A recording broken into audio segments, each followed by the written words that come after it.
विश्ववंदनीय विश्व शांतीदूत प्रज्ञाशील समाधीचे उद्गाता महान करुणावान करुणेचा सागर तथागत सम्यक संबुद्ध तथागतांचा पावन पवित्र सद्धम्म, त्या सद्धम्माचा सातत्याने प्रचार आणि प्रसार करणारा सदा पूजनीय भिक्खू संघ, बुद्ध धम्म आणि संघ या महान तीन रत्नाची आम्हा सर्वांना माहिती करून देणारे आम्हा सर्वांचा आधारस्तंभ, भारतीय घटनेचे शिल्पकार, बोधिसत्व गुणोपेतांग डॉक्टर बाबासाहेब आंबेडकर यांच्या धम्मक्रांतीमध्ये शेवटच्या श्वासापर्यंत समर्पित राहतो। आज या मंगलमय प्रसंगी आपल्या मुक्काम पोस्ट लोही बाजार, तालुका दारवा, जिल्हा यवतमाळ या ठिकाणी राहणारे श्रद्धा संपन्न उपासक धीरज अरुण ढेरे व सुमेध विजय मनवर ढेरे आणि मनवर परिवाराच्या वतीने पूजनीय भिक्खू संघाच्या धम्मदेशनेच्या कार्यक्रमाचं आयोजन करण्यात आलं। या निमित्ताने आपणा सर्वांना धम्मदेशना देण्यासाठी उपस्थित असणारे पूजनीय भिक्खू करुणानंदजी थेरो, मुख्य संचालक the great happiness YouTube channel, ज्यांनी अत्यंत सुंदर आणि मार्मिक अशी धम्मदेशना देऊन आपणा सर्वांना उपकृत केले, असे पूजनीय भिक्खू एन धम्मानंदजी थेरो, मुख्य संचालक सर्च रिसर्च यूट्यूब चॅनल, उपस्थित सर्व श्रद्धा संपन्न उपासक उपासिका, त्याचप्रमाणे सातत्याने आपल्या प्युरिटी ऑफ माइंड या यूट्यूब चॅनलच्या द्वारा धम्मदेशना श्रवण करून आपल्या जीवनामध्ये अनंत आणि असीम असं पुण्य संपादन करणारे सर्व श्रद्धा संपन्न उपासक उपासिका, आपणा सर्वांच्या प्रती अनंत अनंत मंगल कामना, मंगलमैत्री भावना व्यक्त करतो व तुम्हा सर्वांच्या हितासाठी, सुखासाठी आणि कल्याणासाठी तथागतांच्या श्रेष्ठ धम्मदेशनेला प्रारंभ करतो। आपण सर्वांनी शांत चित्ताने, एकाग्र चित्ताने तथागतांच्या श्रेष्ठ धम्मदेशनेला श्रवण करावे, ग्रहण करावे। मंगलमय प्रसंगी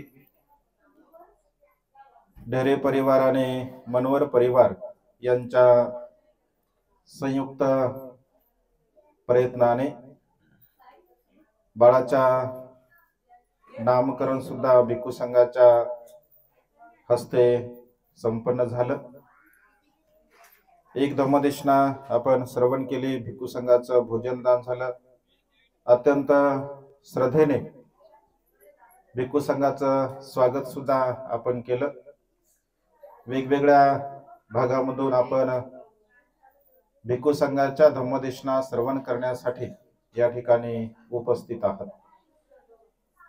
तर काही लोक जेवायला गेले, तुम्ही सगळे जेवलेले आहात ना? काही जण राहिले जेवायचे, ठीक आहे। हळूहळू जात्रा येत्रा म्हणजे रिकाम्या जागा भरत राहा। रिकाम्या जास्त जागा बऱ्या नाही वाटत, त्यांच्या रिकाम्या जागा झाल्या की तुम्ही पुन्हा भरून घ्या। तर भोजन पण आवश्यक आहे। जिगच्छा परमा रोगा भगवंतांनी असं म्हटलं आहे।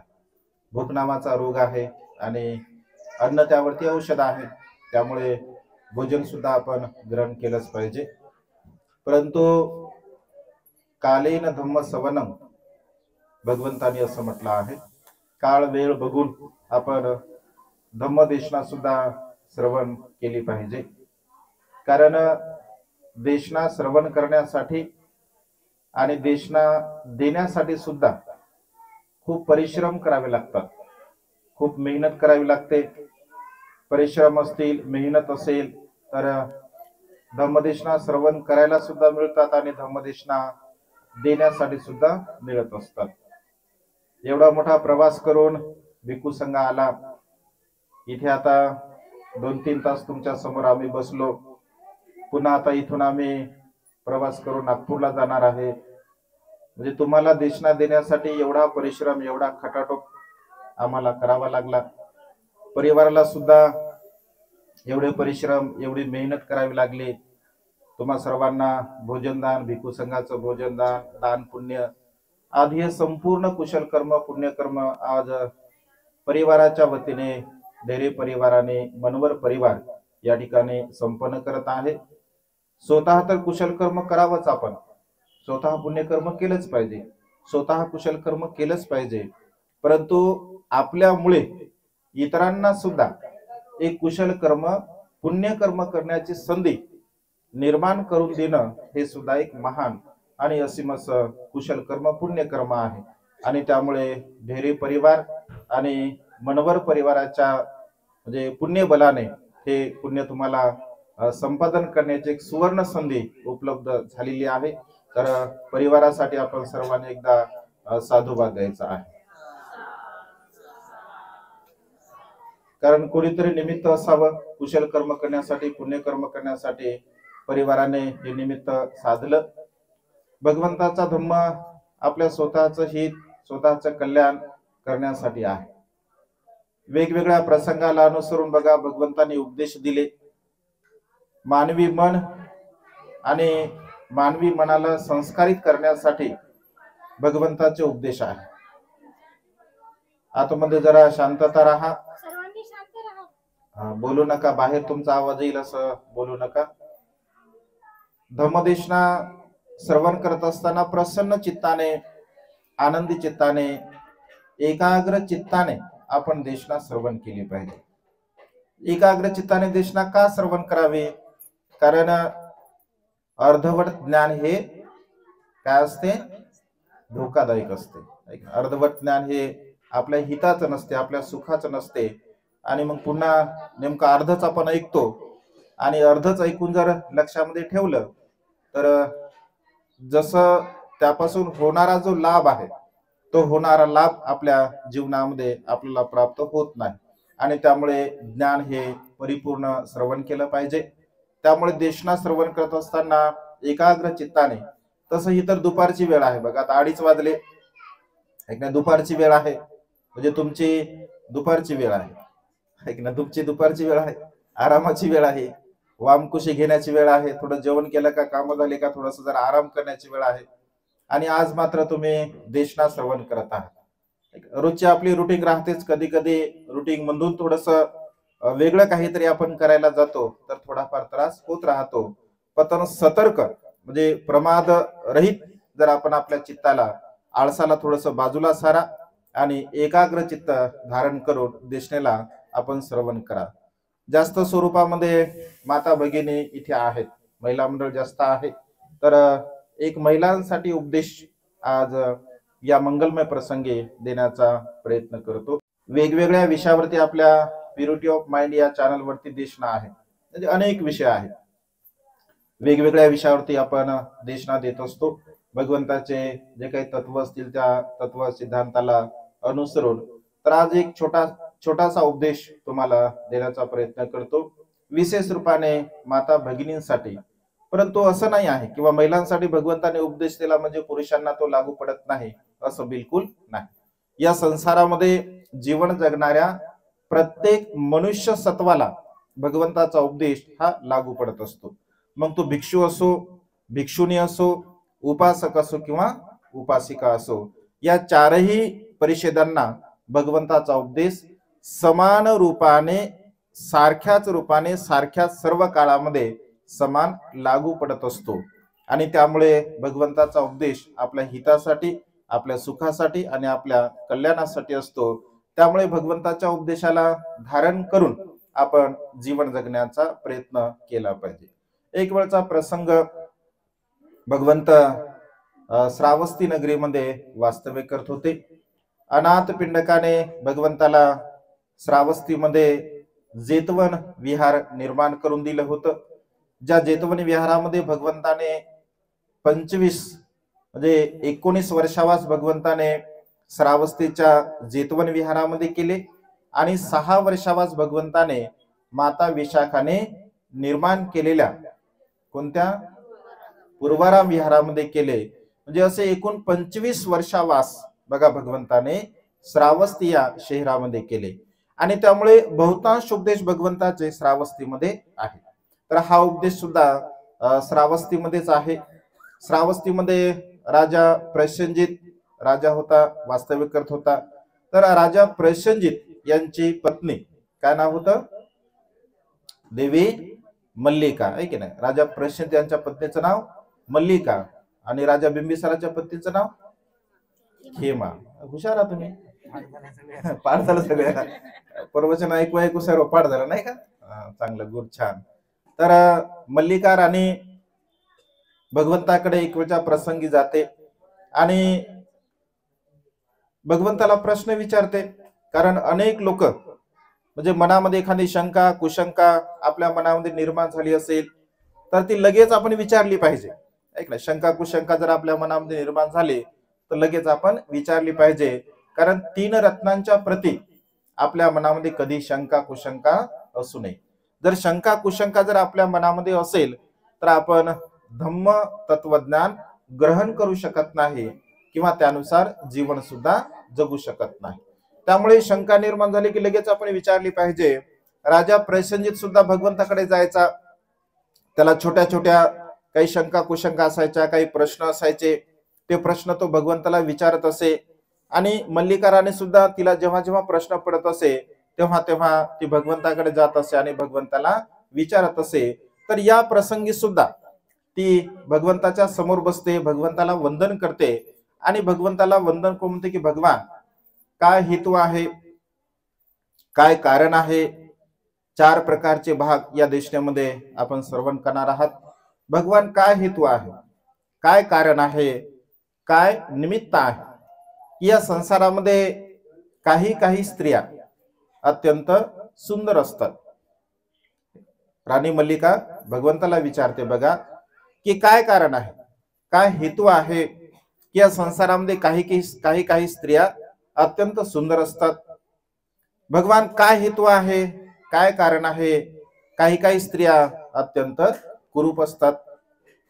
दुसऱ्या बाजूने भगवान, काय हेतू आहे, काय कारण आहे? काही स्त्रिया अत्यंत कुरूप असतात परंतु धनवान असतात. कुरूप असतात परंतु धनवान असतात. भगवान, काय कारण आहे, काय हेतू आहे? काही स्त्रिया सुंदर असतात परंतु त्यांच्याकडे बिलकुल धन नसते. भगवान, काय कारण आहे, काय हेतू आहे? काही स्त्रिया सुंदर सुद्धा नसतात आणि धनवान सुद्धा नसतात. भगवान, काय कारण आहे, काय हेतू आहे? काही स्त्रिया अत्यंत सुंदर सुद्धा असतात आणि धनवान सुद्धा असतात. तुम्हाला विषय समजला आहे की नाही? तर काय कारण आहे, काय हेतू आहे? तुम्हाला काय वाटते? कर्म आहे की नाही? महत्वाची गोष्ट काय आहे? कर्म. तर भगवंत सांगतात की विशाखा, मल्लिका, या संसारामध्ये वेगवेगळ्या प्रकारच्या कर्माला अनुसरून मनुष्य जीवन जगत असतात. कारण जशा प्रकारचे कर्म असतील तशा प्रकारे त्या कर्माच्या स्वभावाला अनुसरून मनुष्य बनत असतो. जसे कर्म असतील तसं फळ आपल्याला मिळत असते आणि त्यामुळे जशा प्रकारचं मनुष्य जीवन जगत असतो तशा प्रकारे मनुष्याला सुख आणि दुःख प्राप्त होत असते. तर भगवंत त्याचं विश्लेषण करतात. भगवंत मल्लिकेला सांगताना म्हणतात की मल्लिका, एखादी स्त्री जर रूपवान असेल, सुंदर असेल, दिसण्यासाठी चांगल्या प्रकारची असेल तर मनुष्य या संसारामध्ये जेव्हा आपल्या मनाच्या मानसिकतेद्वारा, म्हणजे मन मुख्य आहे, मन मनोमय आहे, मनामध्ये जशा प्रकारचे विचार उत्पन्न होत असतात तशा प्रकारचं मनुष्य कार्य करत असतो आणि जशा प्रकारचं मनुष्य कार्य करतो तसं कर्म घडत असते. जसं कर्म मनुष्याचं घडते तसा विपाक असतो, परिणाम असतो आणि त्यामुळे मनाला मुख्य स्थान भगवंताने दिलं आहे.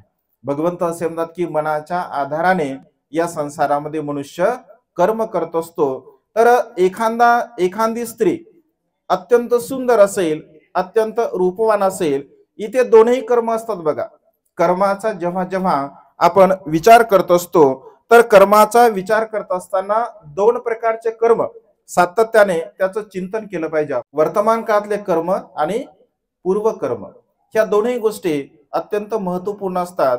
कधी कधी काही काही लोकांना पूर्वकर्मावरती विश्वास बसत नाही, परंतु भगवंत असे म्हणतात की वर्तमान काळ आणि पूर्वकर्म म्हणजे वर्तमान काळातले आपले कर्म आणि पूर्वकर्म या दोन्ही गोष्टी अत्यंत महत्वपूर्ण असतात. मनुष्य आपल्या जीवनामध्ये जीवन जगत असताना कर्माच्या आधाराने आपण या संसारामध्ये जन्मास येत असतो. म्हणजे आपले पूर्वकर्म जशा प्रकारचे असतील तशा प्रकारच्या सर्व गोष्टी आपल्याला प्राप्त होत असतात. एका मातेच्या पोटी जर 3-4 मुलं असतील तर ते सारखेच असतात का? ना ते सौंदर्याने सारखे असतात, ना प्रज्ञेने सारखे असतात, ना शरीराने सारखे असतात, ना वर्णाने गुणाने सारखे असतात. म्हणजे एकाच मातेच्या पोटी जरी जन्मास आले तरी सुद्धा मात्र ते सारखे नसतात. त्यांचं सौंदर्य सारखं नसते, त्यांची बुद्धिमत्ता सारखी नसते, त्यांचा वर्ण सारखा नसतो, कोणत्याही प्रकारे ते सारखे आपल्याला पाहायला मिळत नाही. वास्तविक पाहता माता पिता तर एकच असतात, माता पिता एकच असतात. मग माता पिता जर एकच असतील तर सर्व मुलं सारखेच असायला पाहिजे, परंतु तसं नसतं.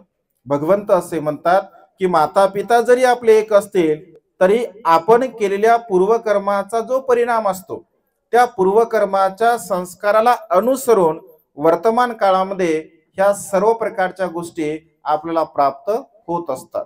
कधी कधी वर्तमान काळामध्ये काही गोष्टी आपण बदलू सुद्धा शकतो. असं बिलकुल नाही आहे की मनुष्य या संसारामध्ये जन्मास आला आणि त्याच कर्मामध्ये म्हणजे जसा तो जन्मास आला अगदी तशाच प्रकारे तो मृत्यूला प्राप्त होईल.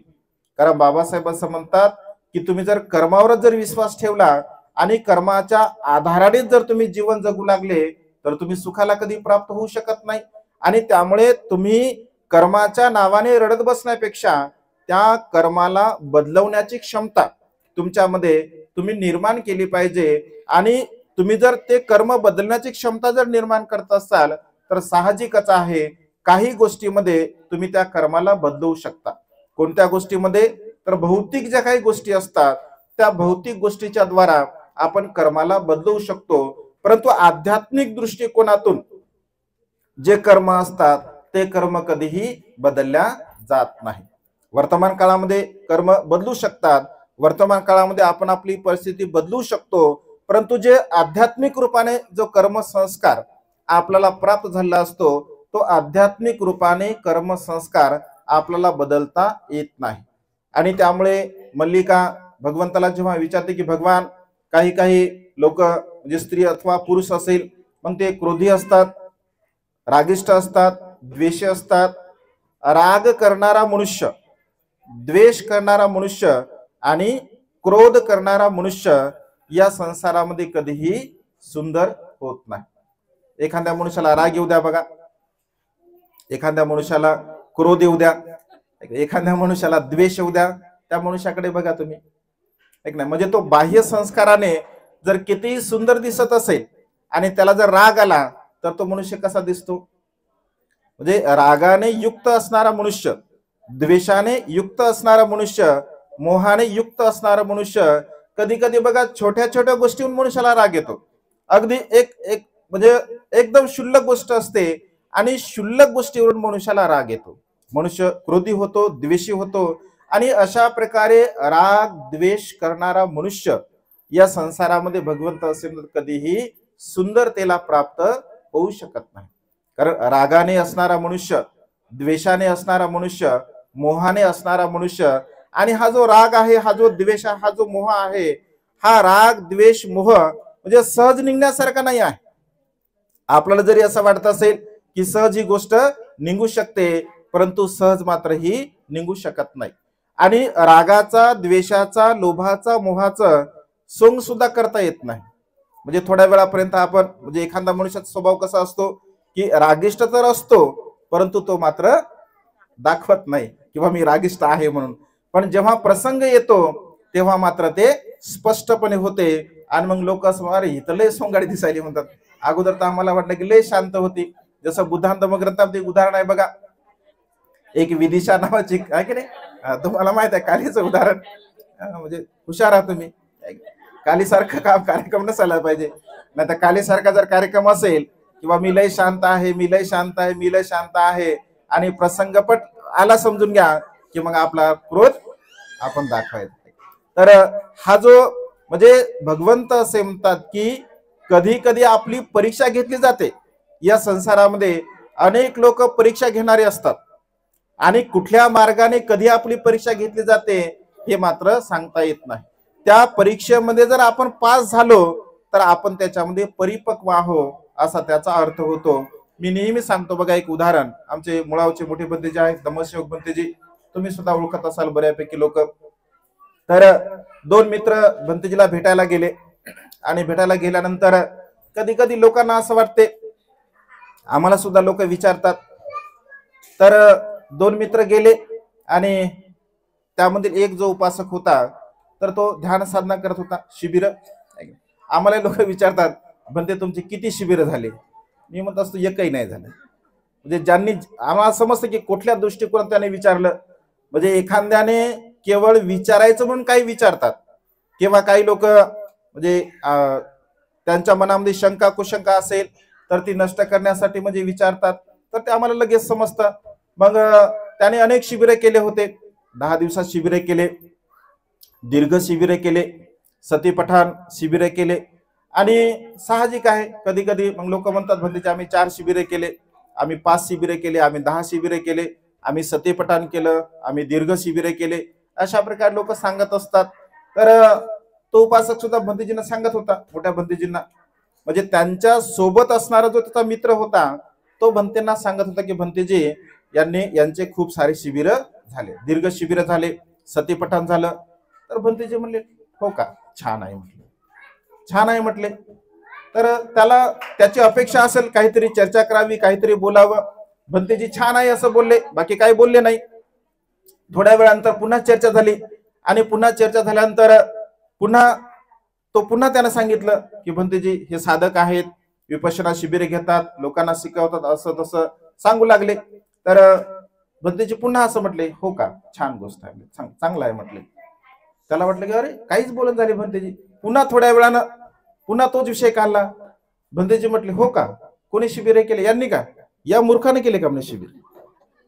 या मूर्खाने शिबिरे केले? या मूर्खाने शिबिरे केले म्हटल्या बरोबर त्याला लगेच राग, ओ भंतेजी असं कुठं बोलतात का? भंतेजी म्हणले बघा तुम्ही काय म्हणले म्हणे, यानं एवढे शिबिरे केले, हा काय मूर्ख आहे का? नाही आहे.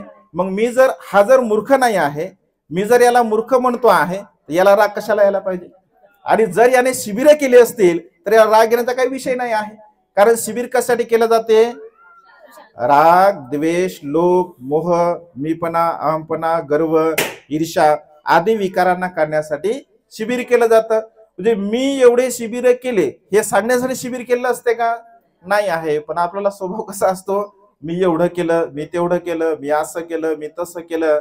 तर हा जो अहमभाव आहे, हा अहमभाव आपल्या मनामध्ये बघा निर्माण होत असतो. आणि त्यामुळे भगवंत असे म्हणतात की जो क्रोध आहे, जो राग आहे, जो द्वेष आहे, राग, द्वेष, मोह हे जे विकार आहे, हे विकार जेव्हा जेव्हा आपल्या चित्तामध्ये उत्पन्न होत असतात तर अशा प्रकारच्या चित्ताच्या द्वारा म्हणजे हे विकार मनामध्ये असतील आणि अशा प्रकारच्या विकाराने युक्त असणारा मनुष्य तो कधी दान कर्म करत नाही, तो कुशल कर्म करत नाही, तो पुण्य कर्म करत नाही. कारण दानावर त्याचा विश्वास नसतो, ऐक ना, शील पालनावर त्याचा विश्वास नसतो, त्याचा कुठल्या प्रकारच्या समाधी भावनेवर, प्रज्ञेवर विश्वास नसतो. म्हणजे चांगल्या प्रकारच्या कुशल कर्मावरती त्या व्यक्तींचा विश्वास नसतो.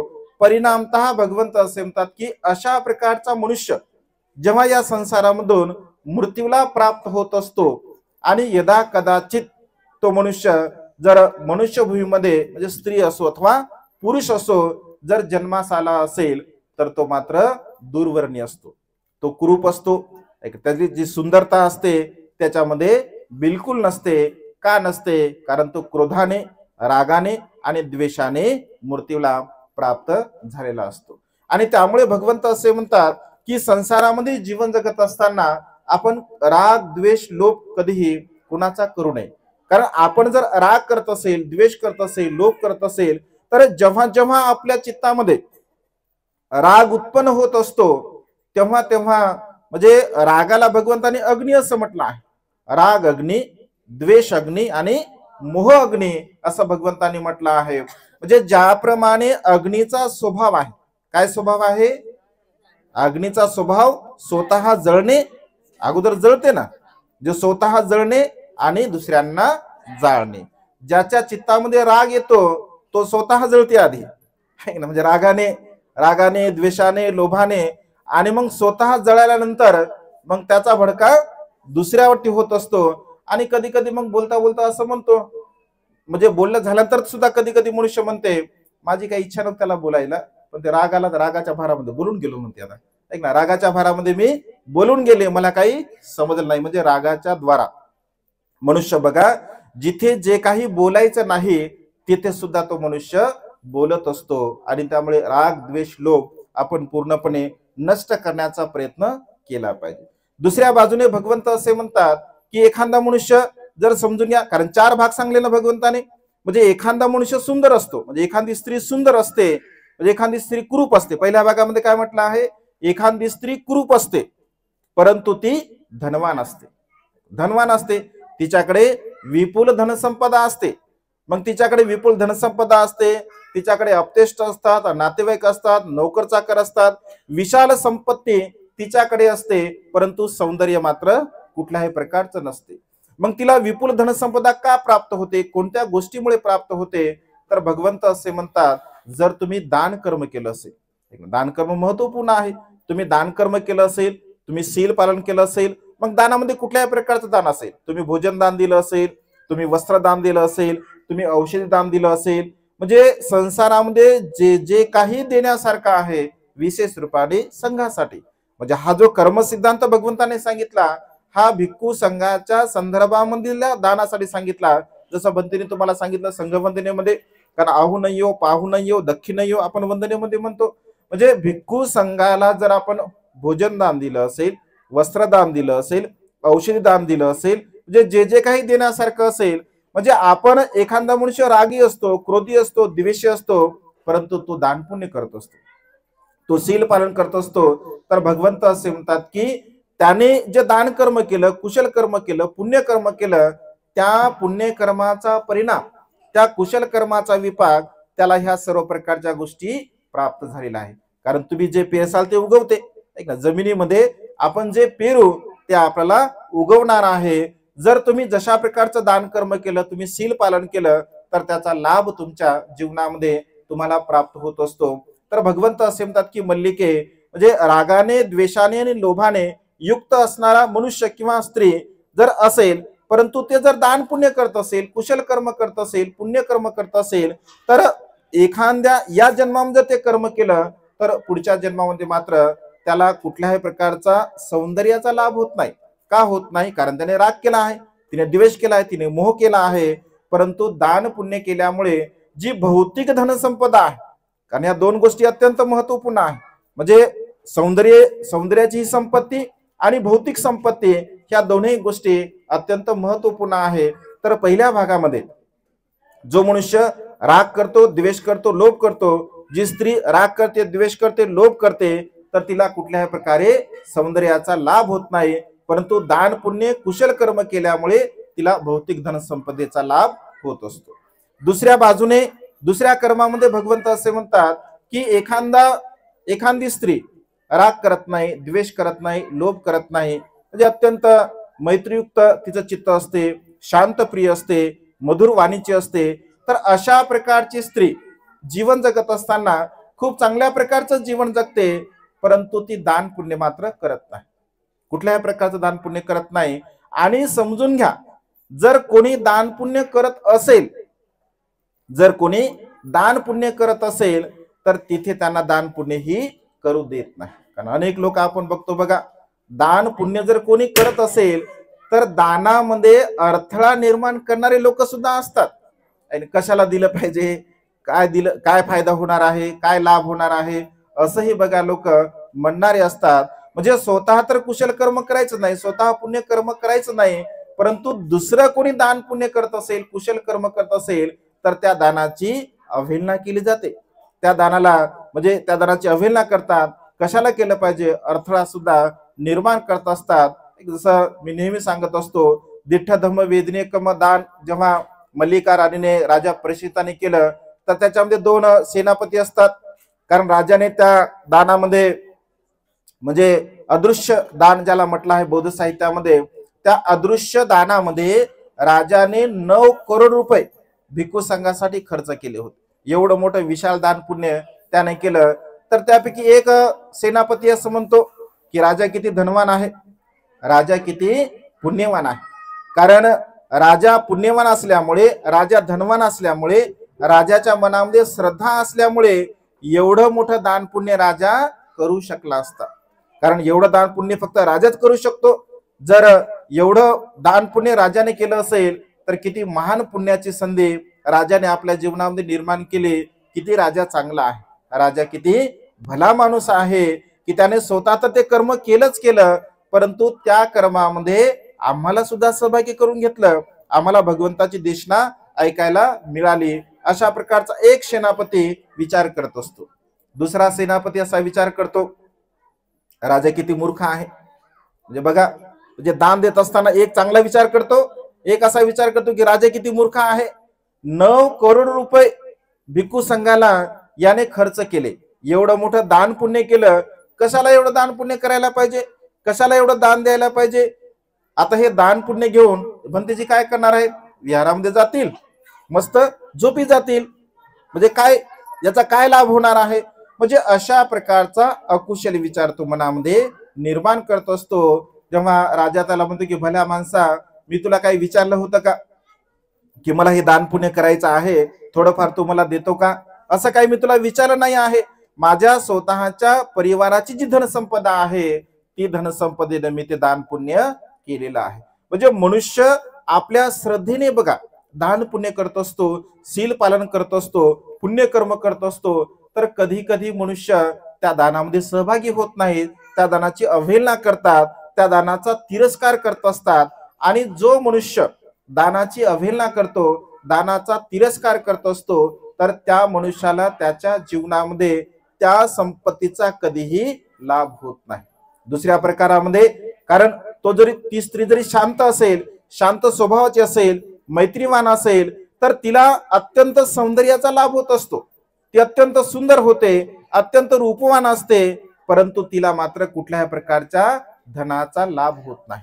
तिला ना परिवाराचा लाभ होतो, ना तिला आप्तेष्टांचा लाभ होतो, ना तिला मित्र मंडळींचा लाभ होतो. आणि कधी कधी व्यवहारामध्ये बघा असे लोक आपल्याला पाहायला मिळतात, अशा स्त्रिया पाहायला मिळतात. आपण कधी कधी व्यवहारामध्ये असं म्हणतो बघा, किती सुंदर स्त्री आहे, किती चांगली स्त्री आहे. ही स्त्री जर समजा एखाद्या म्हणजे गरीब कुळामध्ये असते, गरीब घरामध्ये असते, सौंदर्यवान असते, तर सहज आपण तिच्याकडे जेव्हा बघतो असं म्हणतो, ही जर चांगल्या घरी असती तर किती सुंदर दिसली असती, किती चांगली दिसली असती. व्यवहारामध्ये म्हणतो ना आपण. म्हणजे तिला सौंदर्याचा लाभ तर होतो, परंतु धनाचा मात्र कुठल्याही प्रकारचा लाभ होत नाही. आणि तशा प्रकारच्या दुःख स्थितीमध्ये ती जीवन जगत असते. तिसऱ्या प्रकारामध्ये भगवंत असे म्हणतात, ती रागिष्ट असते, द्वेषी असते, लोभी असते आणि कुठल्याही प्रकारचं दान पुण्य सुद्धा करत नाही. ना दान पुण्य स्वतः करते, ना इतरांना त्या दान पुण्यामध्ये सहभागी करून घेत असते. भगवंत असे म्हणतात की यदा कदाचित ती मृत्यूच्या नंतर जर मनुष्यभूमीमध्ये जर जन्मास आली असेल, तर ना तिला कुठलं सौंदर्य असते, म्हणजे कुठल्याही प्रकारचं सौंदर्य तिला प्राप्त होत नाही, आणि तिला धनाचा सुद्धा लाभ होत नाही. म्हणजे दोन्ही गोष्टी तिला प्राप्त होत नाहीत, धनही लाभ होत नाही आणि सौंदर्य सुद्धा लाभ होत नाही. म्हणजे अशा प्रकारे दुःखामध्ये ती जीवन जगत असते. कारण सौंदर्य हे म्हणजे मनुष्याने केलेले कुशल कर्म, पुण्य कर्माच्या द्वारा ह्या सर्व गोष्टी आपल्याला प्राप्त होत असतात. हे तिसऱ्या प्रकारामध्ये. चौथ्या प्रकारामध्ये जी स्त्री असते, भगवंत असे म्हणतात मल्लिकेला, ती अत्यंत म्हणजे क्रोध सुद्धा करत नाही, द्वेष सुद्धा करत नाही, मोह सुद्धा करत नाही, अत्यंत प्रेमळ असते, अत्यंत शांत स्वभावाची असते. आणि जेव्हा जेव्हा तिला संधी उपलब्ध होत असते, तेव्हा तेव्हा ती दान पुण्य सुद्धा करत असते, तेव्हा तेव्हा ती कुशल कर्म सुद्धा करत असते. आणि जेव्हा जेव्हा तिला संधी उपलब्ध होते, तेव्हा तेव्हा दान पुण्य करते, कुशल कर्म करते. तर भगवंत यदा कदाचित जेव्हा ती मृत्यूला प्राप्त होत असते, तर ती सौंदर्यवान सुद्धा होते आणि धनवान सुद्धा होत असते. म्हणजे दोन्ही गोष्टी तिला प्राप्त होत असतात.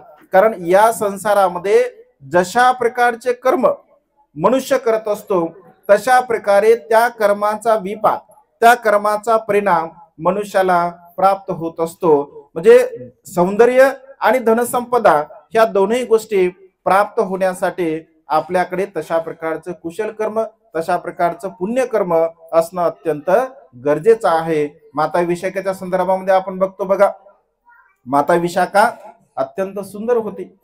आपल्या प्युरिटी ऑफ माइंड चॅनल वरती माता विशाखेचं संपूर्ण जीवन चरित्र आपण सांगितलं आहे. म्हणजे तिला कशा प्रकारचा त्या धनाचा लाभ झाला, कशा प्रकारे ती सुंदर होती. कारण माता विशाखा अत्यंत रूपवान होती असं म्हटलं आहे. विशेष तिला म्हणजे काही गोष्टी प्राप्त झाल्या होत्या इतर स्त्रियांपेक्षा वेगळ्या.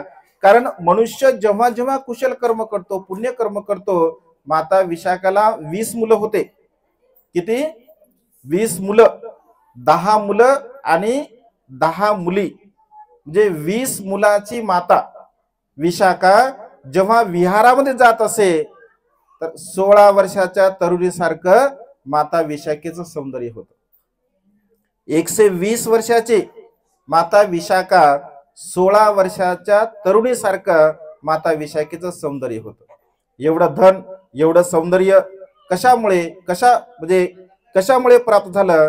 कारण तिच्या अंगावरती जो हार होता, ज्याला महालता प्रसादन असं म्हटलं आहे, त्या काळामध्ये 9 करोड रुपयाचा हार माता विशाखेच्या अंगावरती होता. म्हणजे धनधान्याने सुद्धा ती परिपूर्ण होती आणि सौंदर्याने सुद्धा ती परिपूर्ण होती. 120 वर्षाची माता विशाखा, ओठातील एक दात सुद्धा तिचा पल्ला नव्हता 120 वर्षापर्यंत.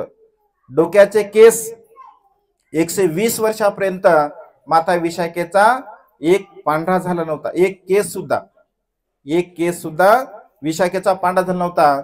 आता तर काही नाही, आता काळ्याचे पांढरे, पांढऱ्याचे काळे, पिवळे, निळे म्हणजे कसे केले जातात आहे की नाही. म्हातारपण झाकण्यासाठी म्हणजे मनुष्य बघा किती स्वतःला फसवतो. म्हणजे एवढा मनुष्य बघा म्हणजे स्वतःला फसवतो. कारण मनुष्याला असं दाखवायस म्हणजे असं वाटतं मनुष्याला की मी ऊर्ध्व नाही आहे, पण शरीर साथ देते का? शरीर साथ देत नाही.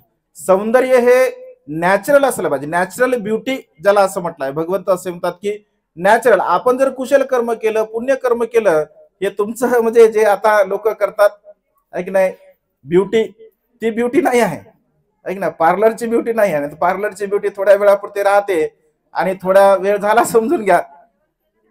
मेकअप करणारे लोकांचं जर समजा चांगला मेकअप केला आणि असं जर समजा घाम म्हणजे गरमी जर होत असेल तर ते पुसता येत नाही, घाम असा पुसता येत नाही. जर पुसला समजून घ्या तर मग कार्यक्रम सगळा बिघडून जातो. तर जेव्हा घाम येतो एक छोटस हातामध्ये असते, मग असं असं असं हलक्यानं असं असं पुसावं लागतं आहे की नाही. आता जसं हे हा रुमाल घेतला मी आणि असं केलं, असं हे घाम आहे ओरिजिनल, जो घाम आहे. पण जर समजा ब्युटी पार्लर म्हणून जर समजा आलो तर त्याला काय म्हटलं जातं, एक शब्द आहे बघा मराठीमध्ये एक शब्द आहे त्याला, म्हणजे काया पलट केंद्र. काया पालट केंद्र आहे की ना. त्याला मराठीमध्ये काय, ब्युटी पार्लर मराठीमध्ये काय माहित आहे तुम्हाला?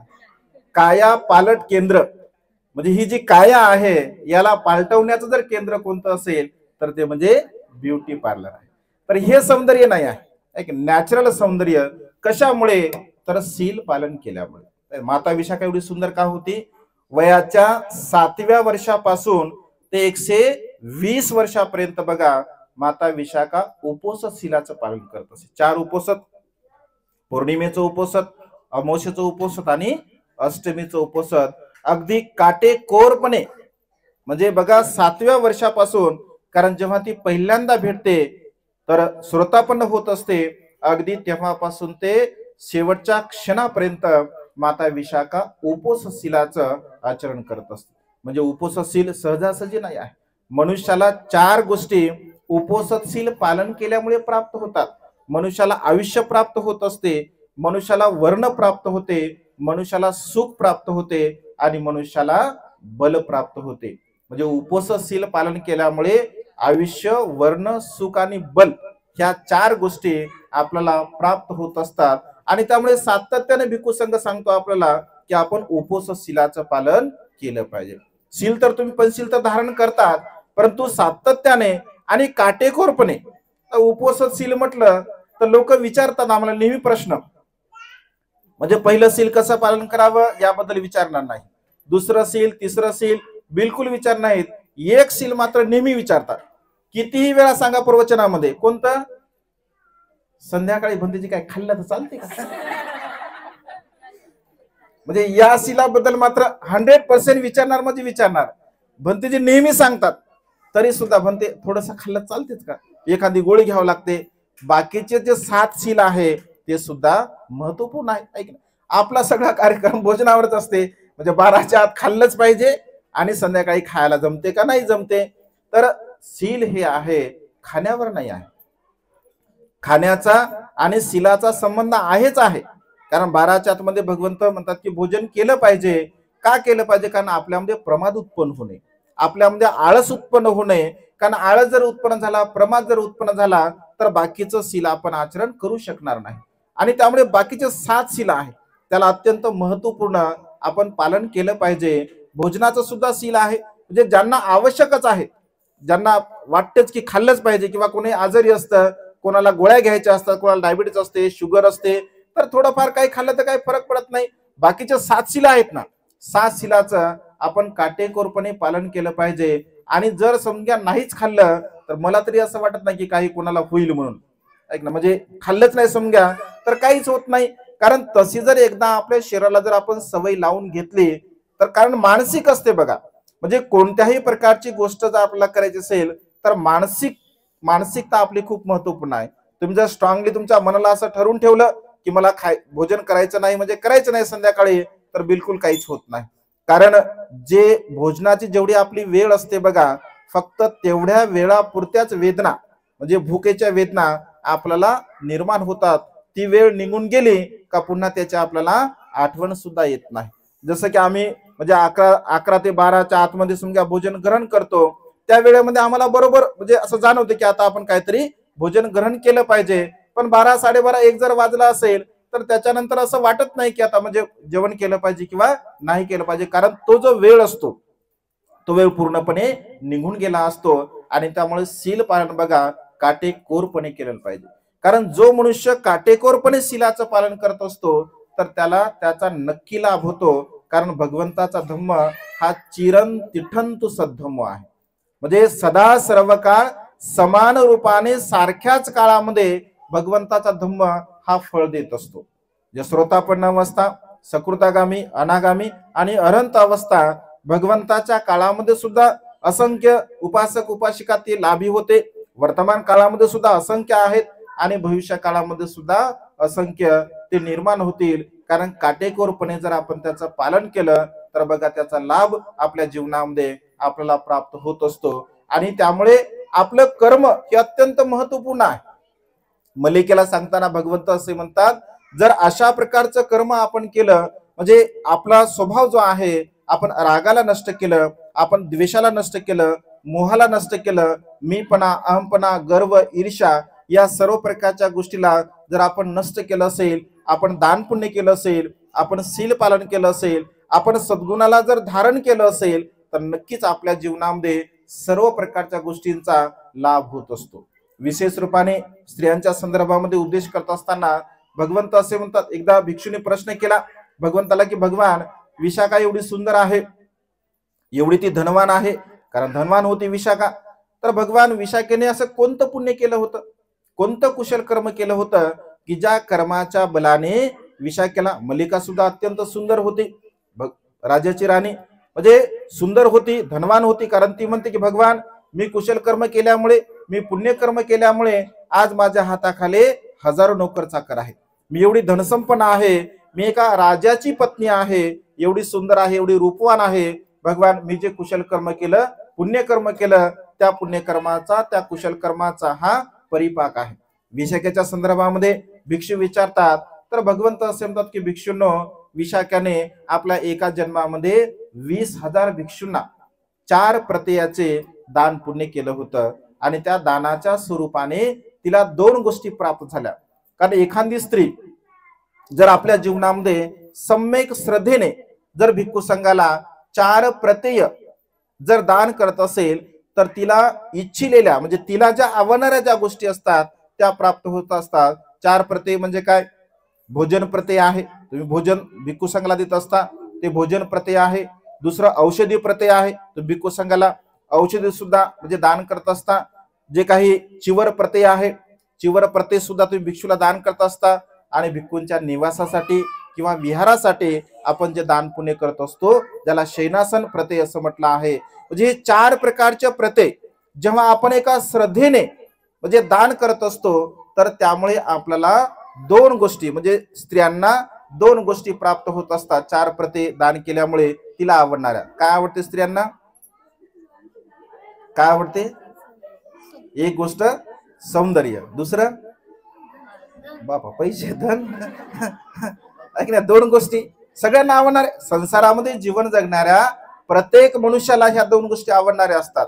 पण जर समजा श्रद्धेने आपण एखादी स्त्री एखादी माता भगिनी भिक्खू संघाला चिवर दान करत असते तर चिवर दानाच्या बदल्याने तिला 2 गोष्टी प्राप्त होत असतात. एक म्हणजे सौंदर्याचा लाभ होत असतो आणि दुसरी गोष्टी म्हणजे धनाचा लाभ होत असतो.